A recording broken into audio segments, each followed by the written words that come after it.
এমন যদি হতো আমার দেশের শাসক হতো ওমরেরই মতো হতো আবু বকরের মতো।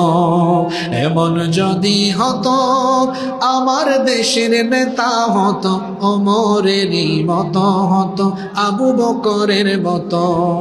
জনগণের খোঁজ খবর নিত রাত দুপুরে, ঘুরে ঘুরে দেখতো কি কেউ আছে অনাহারে।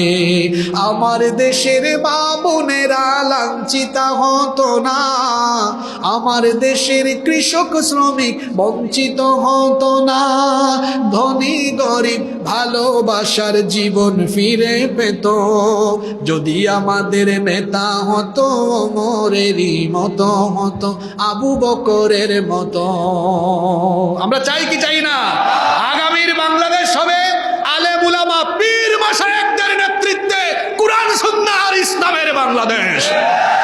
আমরা আলেম উলামা পীর মাশায়েখদের সাথে আছি না নাই? বাংলাদেশ জিন্দাবাদ।